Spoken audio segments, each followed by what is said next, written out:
Buenos días amigos, bienvenidos a Ni con Dios ni con el Diablo.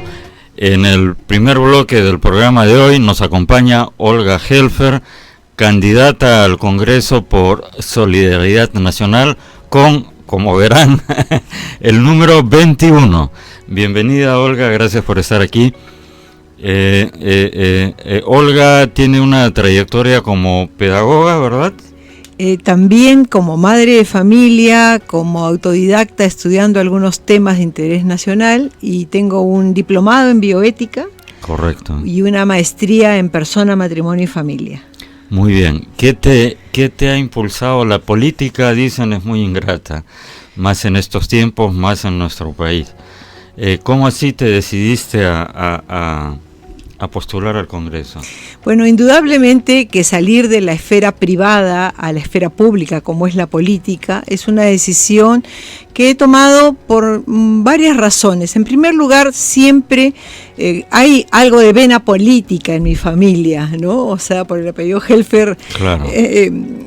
Pero recordada ministra de Educación, claro, en los años 90. Y muy comprometidos con la persona humana, ¿no? O sea, buscar siempre el bien de la persona humana. Entonces eso lo he vivido mucho en mi familia, hasta en las discusiones políticas, en mi casa, con mi padre, con mis hermanos, donde también se apreciaban distintos puntos de vista. Entonces sabíamos respetarnos las ideas, y eso creo que es un poco la vida democrática. Aprender a que cada uno puede tener una opción y escuchar al otro y respetarse. Y no incide en nada el tema del cariño, del amor que uno tenga por los miembros de la familia. Y eso creo que también me motivó un poco a entrar en la política, porque veo que la política peruana en cierta forma se ha distorsionado. Ha llegado un momento en que peruanos contra peruanos y no buscamos... Mucha crispación, ¿no es claro, cierto? Y no buscamos el bien del país. Entonces, si yo entro en la política, me gustaría, en primer lugar, cambiarle un poco el tono, y en lugar de estar en los dimes y diretes, abordar los temas cruciales del país. Los temas de fondo, muy bien. ¿Por qué Solidaridad Nacional? Bueno, Solidaridad Nacional, en primer lugar, es un partido que me ha invitado, y también la política es el arte de lo posible. Pero después de hacer un estudio y una lectura del plan de Solidaridad Nacional, lo suscribo, porque si bien habla de una libertad de empresa, habla de todo el tema de la importancia de la institucionalidad, de la Constitución, tiene un sentido, como lo dice la palabra, solidaridad. Y en sus planes de gobierno está ese sentido de compromiso del Estado por el bien de los que menos tienen, está el compromiso de la empresa con los que menos tienen, y la participación de todos para sacar adelante el país. Así que yo creo que reafirmo, y además me he encontrado con gente en las reuniones que hemos tenido de coordinación, con gente de mucho valor y de mucha trayectoria. Por ejemplo, está el doctor Luis Solari, a quien lo conozco personalmente, y que también apuesta, ¿no?, por todo el tema de familia, de vida.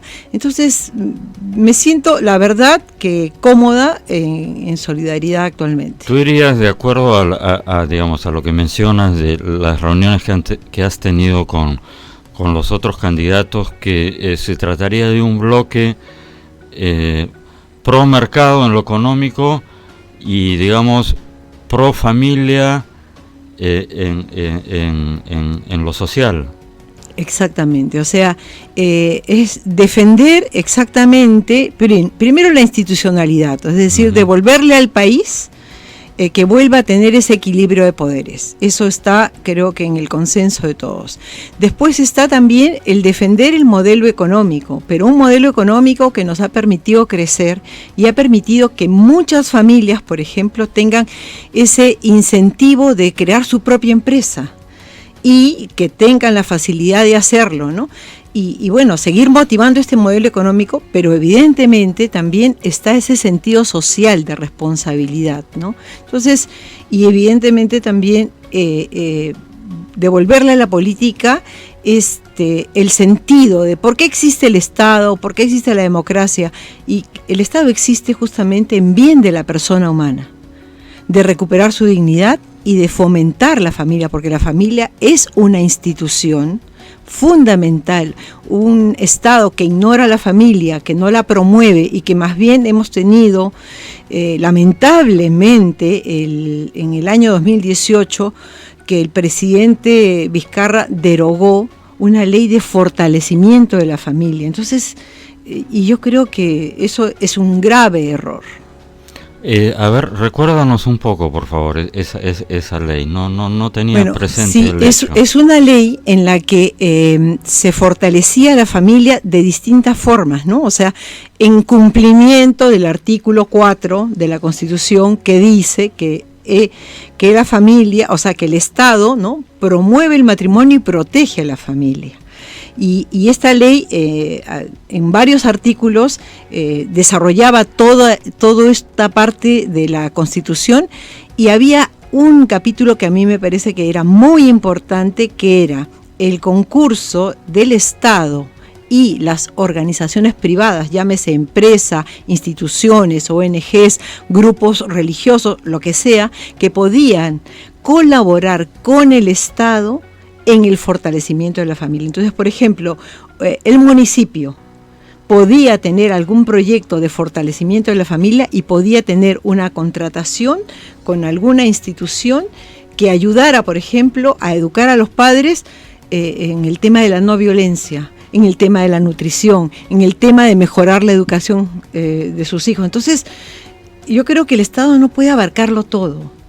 O sea, para eso existe también ese principio de subsidiariedad, que el Estado no se ocupe de aquellas cosas que los particulares nos podemos...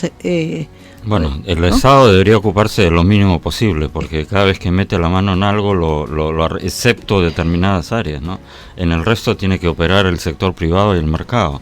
Claro, y lo vemos, por ejemplo, yo también me pregunto, y cuando veía, ahora quiero estar detrás del otro lado del mostrador, ¿no? O sea, estaba un poco en la expectativa, ahora tomo la iniciativa de participar y digo, a ver, 200 años de vida republicana, ¿cuánto dinero se ha invertido en el desarrollo del país? ¿Y cómo es posible que tengamos todavía temas de nutrición, temas de viviendas insalubres, temas de no resueltos? 200 años de vida republicana. Y si vemos el presupuesto de la República, ¿en qué se ha ido? Últimamente los datos son asombrosos. Todo en estudios técnicos. ¿Y en qué quedan los estudios técnicos? ¿Dónde se está invirtiendo en el verdadero desarrollo y creando oportunidades para que la gente en nuestro país verdaderamente se desarrolle? Bueno, si desagregas todo lo que se va, digamos, en gastos fijos de burocracia, más lo que mencionas de estudios, y en muchos ministerios hay ministros que contratan a su collera, por decirlo en español sencillo, en criollo, para hacer unos mamotretos que no sirven para nada, simplemente para justificar que contratas un asesor y que haga estudios.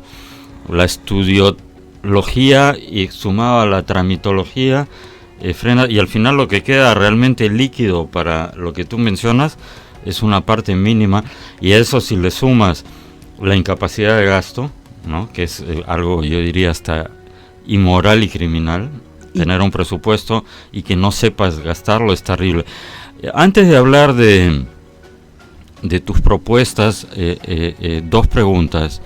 Una, política.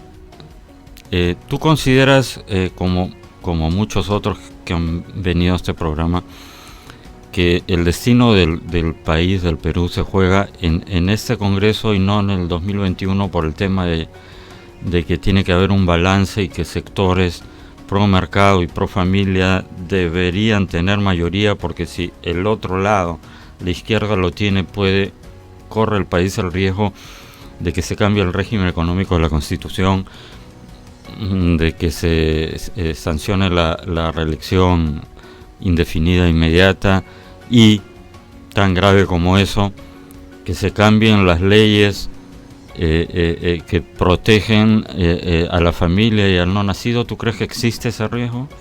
Yo sí creo, porque en la situación en la que hemos vivido en el último tiempo, un poco como que el Ejecutivo ha asumido ese rol de ser el único vocero del pueblo y ha trabajado en el medio público y en la opinión pública como para irrogarse ese poder, y no hay un equilibrio de poderes. Yo creo que un Estado democrático necesita el equilibrio de poderes. Entonces, sí pienso que posiblemente es corto el tiempo, pero si entra gente capaz, si entra gente comprometida con el país, gente que verdaderamente quiere devolverle al país la institucionalidad y preservar aquello que nos ha permitido crecer, yo sí creo que este momento, por muy corto que sea, es importante. Porque dejarlo de lado, justamente a mí me preguntan, pero 1 año y medio, bueno, es porque no aspiro a un trabajo, aspiro a que en el Perú se resguarde lo que nos ha costado construir durante bastantes años. Entonces es tiempo también de asumir, y sí creo que este tiempo es importante. Después vendrán otros tiempos, pero yo creo que el tiempo que nos pertenece a las personas es el hoy. El futuro no sabemos. Así es. ¿Cuáles serían cuál sería tu plan de trabajo? ¿En qué áreas o en qué temas pondrías énfasis de llegar al Congreso? Bueno, en primer lugar, yo recuperaría esa ley de fortalecimiento de la familia y establecer alianzas entre el Estado y los particulares para solucionar los problemas fundamentales que tenemos hoy en día. Tenemos un problema de desnutrición, por ejemplo. Si hay una alianza Estado-familia, ¿dónde se nutren los niños? En la familia. Pero muchas veces la ignorancia hace que la familia no sepa, ¿no?, qué nutrientes darles a sus hijos. Entonces, el tema, por ejemplo, de violencia. A mí me asombra muchísimo cuando veo en las noticias chicos de 14, 18, 20 años ya en bandas agresivas de violencia, pero eso es un problema de familia. Entonces tiene que haber una alianza de fortalecimiento de la familia, porque los padres de familia muchas veces cometen el error, o además por la situación económica, ¿no? Una madre de familia, y yo estoy atenta muchas veces a esa realidad que tal vez no me ha tocado a mí, pero que la conozco de cerca porque he visitado, por ejemplo, voy al Porvenir, voy a la Parada, voy a visitar a las monjitas que están por ahí, y entonces veo, por ejemplo, una madre de familia se levanta a 4 de la mañana a preparar el alimento de sus hijos para después irse a trabajar todas las horas. ¿Qué hacen los hijos en la calle? Entonces, si trabajamos ese fortalecimiento de la familia, darles a las familias alternativas, por ejemplo, de extensión curricular, clubes, pero en alianza, el Estado no, en alianza con cuantas instituciones que quieren hacerle el bien a las personas. Entonces, yo voy a trabajar en ese tema, el tema de la vivienda, problemas de salud no resueltos, o sea, todas esas leyes de esa necesidad que hay en nuestro país. Y en cuanto a la violencia contra la mujer, porque yo pienso que hablar de violencia de género en cierta forma invisibiliza a la mujer. La violencia contra la mujer en realidad también es una violencia contra la familia, porque aquel hombre que maltrata, no hablemos ya del feminicidio, hablemos del maltrato físico y psicológico de la mujer, está maltratando a sus hijos. Bueno, antes se hablaba de violencia familiar, antes que saliera todo este tema de género y todo, el concepto era la violencia familiar, porque efectivamente un niño que crece en un hogar donde ve que el padre agrede a la madre, o hay algunos casos también la madre al padre, aunque son, digamos, una cantidad porcentualmente muy pequeña, evidentemente se está nutriendo y eso está impactando a toda la familia, ¿no es cierto? Claro, no entonces solo es violencia familiar en realidad, en el fondo, ¿no? Claro, entonces, a ver, por ejemplo, creo que con un poco de creatividad, cuando una persona tiene, o sea, un varón, por ejemplo, ¿no?, tiene ese tipo de conducta y hay una denuncia de la mujer de agresión, de golpe, entonces tiene que haber una acción inmediata, no solo de la policía. Se pueden crear instituciones educativas, porque ese hombre tal vez ha tenido toda una historia, como dicen los psicólogos, una mochila y no sabe lo que es tratar a una persona. Claro, a su vez está recreando, replicando lo que a su vez vivió en su infancia, porque es lamentablemente una cadena que se transmite. Puede ocurrir en algunos casos desde un punto de vista, como tú mencionas, que decide tirar la mochila y dice no voy a repetir lo que yo he visto en mi casa, ¿no? Pero lamentablemente en la mayoría de los casos de una manera casi automática repite lo que vivió en su infancia. Vamos a seguir hablando, nos vamos a un pequeñísimo corte, regresamos, amigos, en Ni con Dios ni con el Diablo. Gracias. Amigos, volvemos en el segmento final de este primer bloque. Estamos con Olga Helfer, candidata con el número 21 al Congreso en Solidaridad Nacional. Quería preguntarte, ya que tienes una especialidad en bioética, y esto tiene que ver con el tema que hemos estado hablando, creo, de la familia. Vivimos en una época, empezó un poco con el relativismo moral, ¿no? Yo tengo mi verdad, tú tienes tu verdad. No, es decir, yo tengo mi opinión y tú tienes la tuya, pero hay una sola verdad, es decir, no puede haber dos verdades, ¿no? Y de ese relativismo, si quieres, moral, político, se ha pasado al relativismo biológico, ¿no? Entonces, es una tendencia, no se ve tan fuerte aquí, aunque están tratando de meterla de contrabando a través de este tema de la educación, la ideología de género, ¿no? Le ponen otro nombre y supuestamente lo que dicen es, desde la orilla de la izquierda, no, lo que queremos es enseñar respeto al otro y todo lo demás, pero están introduciendo de contrabando la ideología de género y este relativismo biológico, es decir, contra todas las leyes de la lógica y de la biología. No, yo nací hombre, soy genéticamente hombre, tengo el ADN de hombre, pero yo me siento prisionero soy una mujer prisionera en un cuerpo de hombre, o viceversa, y estamos viendo en Europa y en Estados Unidos todo este tema del transgénero que incluso lo inculcan a niños muy pequeños, ¿no? Y lo llaman disforia, han creado esto, no, tienes disforia, tienes que operarte. Es toda una situación, yo diría casi de epidemia en Estados Unidos y en algunos países de Europa. Entonces esto va directamente contra la familia. En mi opinión forma parte de todo el plan gramsciano o marxista para destruir la familia, ¿no es cierto? Destruyendo la familia capturas todo, ¿no? ¿Hay algo de eso en el Perú? Es decir, la ideología de género, podríamos decir de que está incipiente todavía, pero tú percibes que hay una corriente en ese sentido sobre la que habría que hacer pedagogía, o mejor dicho, contra la que habría que hacer pedagogía y alertar. Bueno, sí, yo creo que como toda ideología ha articulado toda una teoría, ¿no? Y una serie de términos, y ha ido conquistando, o sea, a través de los medios de prensa, a través de activistas, ¿no? Todos estos conceptos, entonces van ganando terreno en la mente de la persona. Pero como toda ideología, en realidad está totalmente divorciada de la realidad. Son acientíficas. O sea, entonces no pueden probar, por ejemplo, el hecho de que uno nace varón, o sea, el XX y el XY son propios, ¿no? De la mujer, el XX, el varón, el XY. Ellos quieren negar esa sexualidad natural. Entonces van a toda una serie de teorías de que la sexualidad se construye, y entonces han introducido un término que ellos manejan bastante bien, que es el género, ¿no? Aplicando la parte lingüística, y las personas no nacemos con género, nacemos con sexo.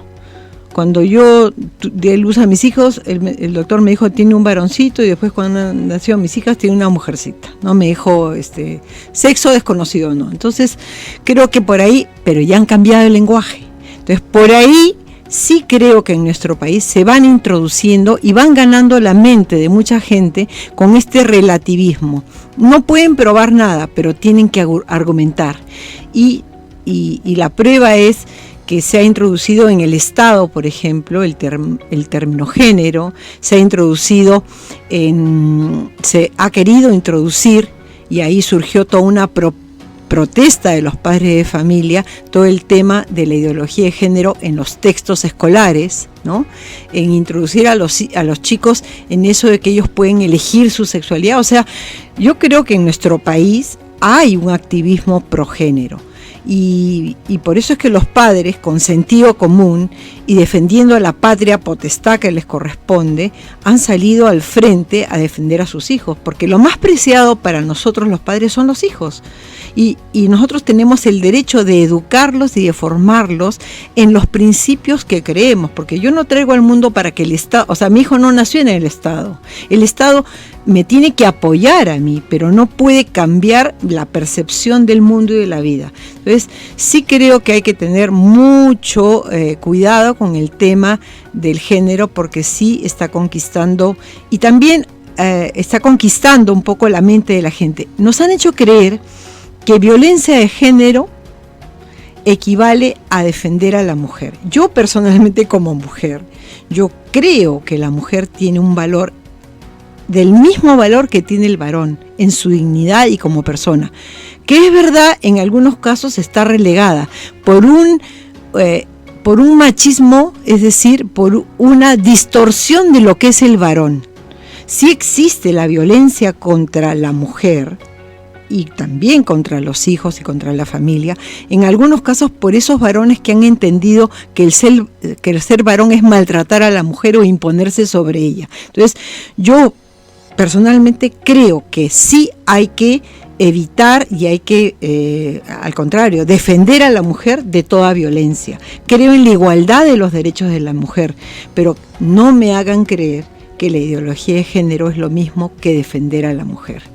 Porque más bien, defender la ideología de género es introducir toda una teoría de que las personas no tenemos sexo, sino que tenemos género. ¿Tú crees que, perdón, al haber derogado esa ley que mencionas y viendo lo que ha ido pasando en el camino, en el sentido de que este Ejecutivo tiene como uno de sus sostenes principales a todos estos grupos de izquierda, que eso fue una puntada con hilo, es decir, fue una acción deliberada apuntando a esto que mencionas, es decir, quitamos un obstáculo para poder meter lo otro? ¿Tú crees que eso ha sido así?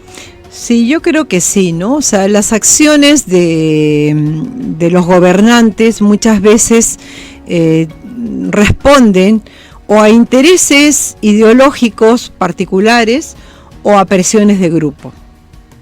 Es decir, de quién se rodea, quiénes influyen ideológicamente en las decisiones del Ejecutivo, por ejemplo, ¿no? Entonces, viendo que este gobierno ha ido con una tendencia cada vez más marcada hacia la izquierda, porque también lo hemos visto, por ejemplo, en el discurso del presidente Vizcarra, cuando tuvo ese doble discurso con los mineros, ¿no? Así es. O sea, entonces ese doble discurso de decirte que es democrático, que habla bien de la empresa, pero por otro lado está socavando la inversión que da trabajo a tanta gente, y también la inacción del Estado de haber controlado o de controlar que la inversión, sea limpia, que la gente esté contenta, que la minería aporte al desarrollo del país.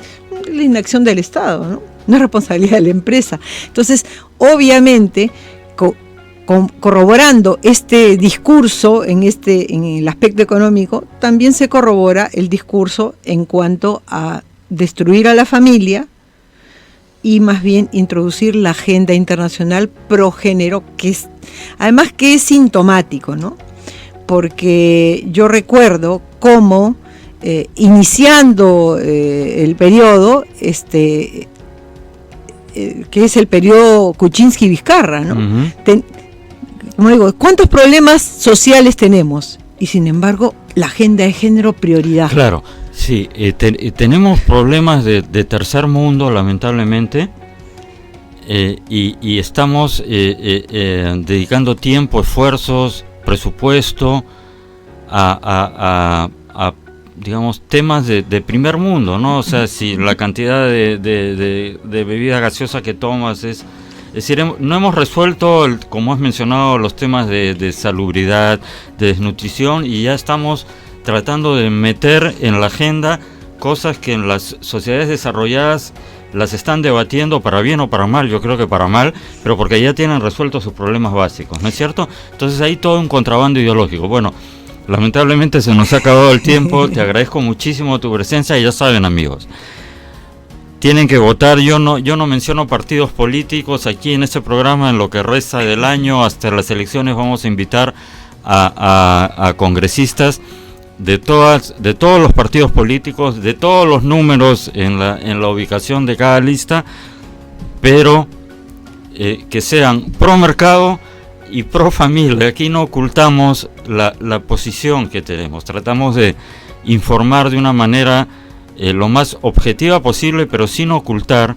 Lo peor es tratar de meter ideas de contrabando. Entonces este es un programa que defiende, por un lado, el libre mercado, y por otro lado los valores tradicionales que han hecho grande a Occidente, la cultura judeo-cristiana, que significa defender al no nacido y defender a la familia. Así que todos los invitados que van a desfilar por aquí, postulantes al Congreso, se adscriben a esa posición. Ustedes verán cuál de ellos es el más adecuado, cuál les cae más simpático, pero mi recomendación es que voten siempre por aquellos que van a defender el modelo económico que ha permitido a millones de peruanos salir de la pobreza, y las ideas tradicionales, conservadoras, no hay que avergonzarse de llamarlas por su nombre, que protegen a la familia y al no nacido. Muchas gracias, Olga, te deseo mucha suerte. Regresamos en un minuto en Ni con Dios ni con el Diablo. Gracias. Gracias. Amigos, estamos de vuelta en Ni con Dios ni con el Diablo. En el segundo bloque nos acompaña otro candidato al Congreso por otro partido político, con otro número y por supuesto con otro plan de trabajo. Vamos a conversar con Eduardo Rondón, que está con el número, buen día, bienvenido. Con el número 7. Número 7, como pueden ver, los dos candidatos hoy han venido, el primero con su cartel y Eduardo en el polo. Muy bien, previsor. Y tú estás por Perú Nación, número 7. Perú Nación lo lidera Pancho Díez-Canseco, ¿no? Sí. Tábara, Francisco Díez-Canseco Tábara. ¿Por qué? A ver, además muy joven, da gusto ver además gente joven ingresando a la política. ¿Cómo así? ¿Es tu primera incursión en política? ¿Es mi primera incursión seriamente en política? Sí. Ya. ¿Tú eres de profesión médico veterinario? Veterinario, ya. Sí. No estás yendo al Congreso porque el Congreso, tu lema no es el Congreso necesita un veterinario, ¿no es cierto? No, nosotros estamos yendo al Congreso justamente, nuestro lema es el voto para los que no tienen voz. Estamos yendo justamente para cambiar un poco las leyes animales. Estamos yendo con Perú Nación. Tomamos la decisión, la verdad, contra viento y marea. Mucha gente me decía, ¿cómo estás entrando, no, a la carrera política? Me imagino que tú tienes 30 y algo. 39 años. Ya. Y Base 3 cerca de base 4. Te habrán dicho, la mayoría huye de la política como de la peste, no te metas en eso, ¿no? Sí. Hay una muy mala en tu generación, hay una muy, lamentablemente, ¿no? Hay una especie de fobia, de alergia, de rechazo a la política, ¿cierto? sí, hay un dicho, bueno, ya lo dijo Bukele, el presidente de El Salvador, dijo, no le tengan miedo a la política no es mala, la gente es mala. Tenemos que cambiar esa idea. Nosotros tenemos que entrar justamente a renovar todos los sentidos. Nosotros estamos entrando, bueno, por lo menos yo estoy tratando de entrar a cambiar el sentido que se había visto la política antigua, regresar a los valores del amor al prójimo, de querernos. Sé que es difícil, ahora estamos en una época muy crispada. Sí. Exacto, pero se puede regresar. Cogí Perú Nación, el señor Pancho Díez-Canseco, un caballero. Nuestro lema del partido es limpio de toda corrupción. Pueden buscarnos, rebuscarnos, buscar antecedentes judiciales, penales, lo que quieran. No van a encontrar ni una tacha a ninguno de nuestros candidatos. todos somos nuevos en política, gente de trayectoria en diferentes campos, pero 100% limpios. Y lo más lindo es que es por primera vez que un partido está mandando 3 animalistas. Esto nos estamos dedicando justamente a enseñarle a la gente a querer a los animales, al respeto a los demás y a poder hacer unas nuevas obras, ¿no? Bueno, empieza por ahí, ¿no? Una persona que no respeta a los animales o que se ensaña y lamentablemente se ve actos de sadismo con animales, tampoco va a respetar ni a su familia, ni al prójimo, ni a la sociedad. Es obvio, ¿no? Sí, hay un dicho que dice, ¿no? Enséñame un pueblo cómo trata a los animales y te diré cómo son ellos. Entonces estás yendo en Perú Nación, que es un partido pro mercado y pro valores, digamos. Perfecto. ¿No es cierto? Sí. Y tu agenda de trabajo se enfocaría en... hay tres grandes cambios que yo quiero hacer. Uno es entrar a los colegios, no solo al colegio médico, sino hacer una buena fiscalización en todos los colegios profesionales. Uh-huh. Eso lo estamos viendo justamente porque vemos en la parte veterinaria hay mucho descontrol. Si es que sancionan a un médico, en verdad esas sanciones quedan en el olvido, el médico puede seguir ejerciendo. Y a la hora que estuve hablando con la gente del día a día, me decían de que mucha gente ha tenido problemas no solo entre veterinarios, sino con el colegio médico, con el colegio de arquitectos, con el colegio de abogados. Se tiene que poder cumplir las leyes para cada profesión. Segundo, estamos viendo incursionar un poco la salud pública con la veterinaria. Nosotros estamos proponiendo sacar una ley para declarar en emergencia la salud pública veterinaria y poder hacer un hospital veterinario, no con los bolsillos de los del Estado. Uh-huh. Exacto, porque mucha gente me dice, ¿y dónde va a salir la plata?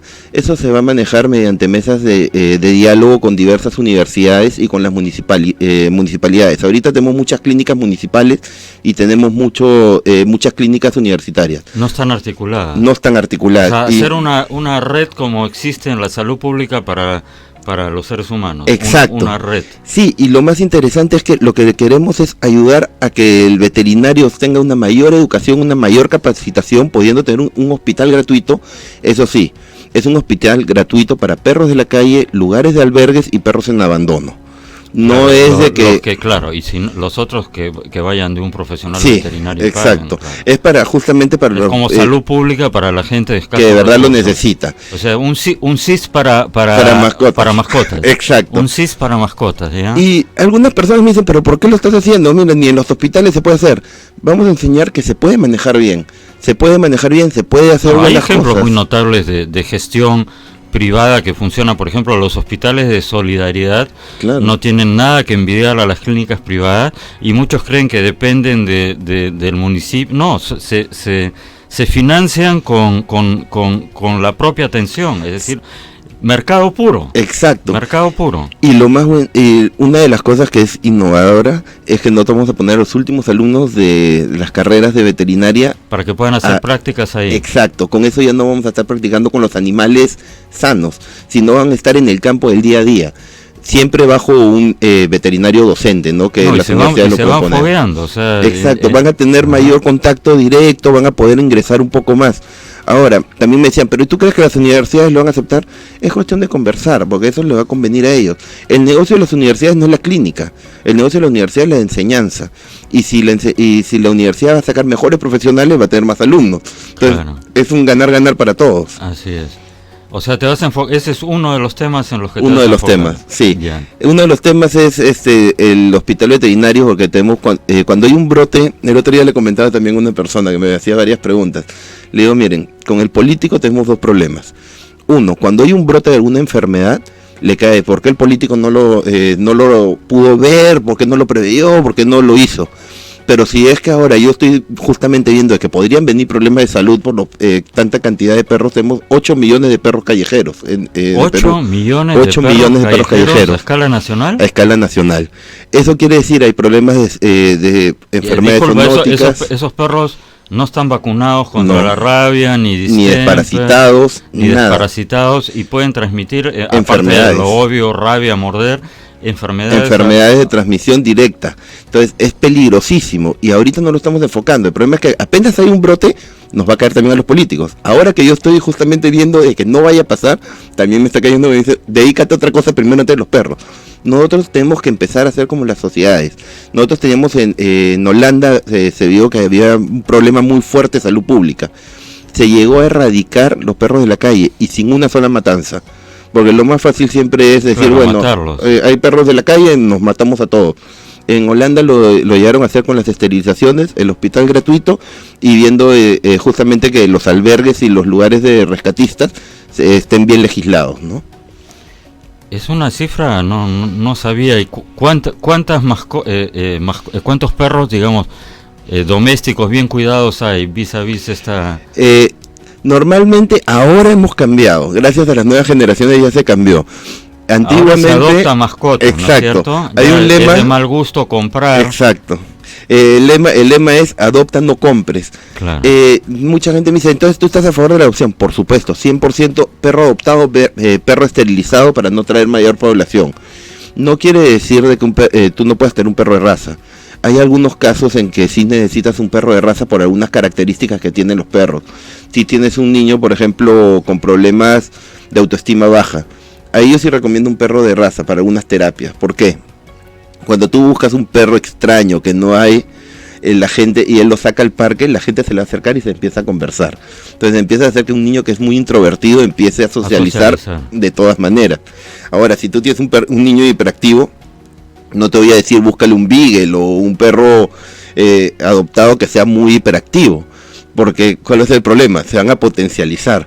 Tienes que buscar un perro que sea mucho más tranquilo, que duerma todo el día para que lo tranquilice el niño. Los países desarrollados tienen las mascotas de apoyo, sí. Son partes de la terapia. La semana pasada estaba viendo en Fox News un veterano de Irak que tuvo un problema porque su perro, es decir, es una persona que es un marín que tiene el síndrome del trastorno de combate y no puede estar en lugares con mucha gente porque al menor ruido recuerda todo lo que pasó. Es un marín que pisó una mina, quedó herido, estuvo años, entonces está con una mascota de apoyo y tuvo un problema y se viralizó porque el dueño del restaurante no lo dejó entrar con la mascota de apoyo. Sí. Entonces, eso es... no sé si en el Perú existen estas mascotas. Me encanta que hayas tocado ese tema, porque eso va a nuestro tercer proyecto. ¿Qué es? El tercer proyecto es los perros adoptados van a pasar un examen y vamos a buscar ayuda internacional de entrenadores para poderlos preparar para gente con problemas de gente invidente, vamos a manejarlos para gente que tiene problemas de autismo severo, para poder hacer terapias con ellos y poder hacer que la gente pueda llegar a tener su perro de ayuda. Y eso ayuda mucho a destraumatizar a la sociedad. Interesantísimo, vamos a seguir hablando de eso, nos vamos a un brevísimo corte y regresamos en el segmento final del segundo bloque de Ni con Dios ni con el Diablo. Gracias. Amigos, estamos de vuelta en el segundo segmento del segundo bloque, el final de Ni con Dios ni con el Diablo. Nos acompaña Eduardo Rondón, candidato al Congreso por Perú Nación, con el número 7. Número 7. Con las vidas del gato. 7 vidas. 7 vidas del gato, aunque estamos hablando de perros más que de gatos. Entonces, entrenar mascotas para que sirvan de soporte a personas que tienen problemas de salud mental, que es un problema gravísimo en el Perú, el problema de salud mental, que deriva además en todos los casos de violencia familiar y violencia contra las mujeres. En el primer bloque estábamos hablando de eso. Estaba tratando de hacer memoria en el tema te quería preguntar, cuando hablas de los 8 millones, o sea, eso está creciendo exponencialmente, porque ¿qué porcentaje de esos 8 millones de perros callejeros no están esterilizados? Casi el 96%. O sea, es poquitísimo lo que se esteriliza. O sea, estamos hablando de 7.900.000 y pico de perros callejeros sin ningún tipo de vacunas y que se sigan reproduciendo. Sí. Hubo una ley de Marisa Glave para esterilizar perros, pero claro, como la izquierda, mis queridos amigos, tengan presente esto. La izquierda, tres cosas de la izquierda. Primero, lo que decía Marx, comunista, lo que decía Ronald Reagan, presidente de los Estados Unidos. Comunista es alguien que leyó a Marx, anticomunista es alguien que entendió a Marx, primera. Segunda, la izquierda ama tanto a los pobres que los crea por millones. Y tercero, la izquierda es especialista en gastar el dinero ajeno. Entonces, claro, muy bonita la ley de Marisa Glave, hay que esterilizar a los perros, pero ¿quién lo va a hacer? Las clínicas privadas gratis, ¿no es cierto? O sea, claro, o sea, tú inviertes en una clínica privada, estudias años y todo, y después gratis, es el mantra de la izquierda. Con este hospital, que sería financiado por las universidades que tienen presupuesto de sobra, quizás los colegios profesionales, o por lo menos el veterinario con las cuotas privadas de los veterinarios podría aportar. ¿Tú crees que en cuánto tiempo, en cuánto tiempo calculas que se podría esterilizar a esta población Nosotros hemos hecho un cálculo y es bien interesante, que en 6 años no van a haber perros en la calle. 6 años. Y en 6 años vamos a haber cambiado la mentalidad completa y vamos a poder estar a la par de otros países evolucionados. ¿Por qué? Porque cuando tú entrenas, justamente como lo decía Suri, si tú entrenas a la población, no solo a cuidar a las mascotas, estás enseñándole a los niños. Esos niños cuando crezcan no van a ser niños agresivos que van a generar violencia familiar. Cuando tú ves un niño que maltrata a un animal, es un potencial agresor. Porque hubo un estudio que decían que la mayoría de gente que maltrataba a los animales después terminaba maltratando a la esposa o generando homicidios. Eso tenemos que regresar nuevamente a enseñarle al niño a tener compasión. Y con lo de las esterilizaciones, todo el mundo trata de hacer lo mejor que puede, pero desgraciadamente lo hemos visto. El mejor ejemplo que tenemos es el Parque Kennedy. La Asociación de Parque Kennedy ha tenido muchos problemas, ha sufrido de falta de fondos, ha tratado de hacer lo mejor posible, ha podido mantener a la población de gatos esterilizados, pero no se da abasto para más, y la gente sigue llegando al parque abandonándole más gatos. Entonces, claro, eso te quería preguntar. ¿Se puede medir, cuantificar de esos 8 millones, cuántos, digamos, son perros callejeros reproducidos y cuántos en realidad han sido abandonados en la calle? Porque el problema, gran parte del problema es educar para que no abandones a tu mascota, llévala a un albergue. Habría que tratar de incentivar también que haya más de estos albergues en los cuales hay gente que de su propio peculio adopta animales, sí, y los tiene ahí, o asociaciones como U, por ejemplo, sí, ¿no es cierto? Habría que tratar de estimular e incentivar eso, ¿no? Y lo más importante, se estima que es entre un 75-25%, el 25% es de abandono y el 75% es hay un tema de la calle. De educación por ahí pendiente, sí, ¿no es cierto? Y no solo eso, sino las leyes tienen que ser más, la ley, la 3047, que tiene que ver con maltrato animal, hay otra ley, tiene que modificarse. Puedes ir hasta la cárcel, ¿no es cierto? El problema es que no se cumple. Hemos visto hace poco que un señor mató a un perro delante de un niño tirándolo contra el piso. Sí, bueno, o sea, todo es eso un evento traumático para el niño y es una crueldad. Exacto, entonces todo eso se tiene que llegar a esas leyes se tienen que modificar, se tienen que terminar de arreglar para que se puedan cumplir. Y en lo que son las esterilizaciones, a la hora que nosotros hacíamos los estudios, nosotros hemos visto todos los veterinarios que mucha gente que sale no tiene mucha experiencia esterilizando. Ya hemos visto errores garrafales. La mejor manera de que un veterinario no vaya a tener problemas después va a ser que pueda ver cómo se hace mediante un médico docente.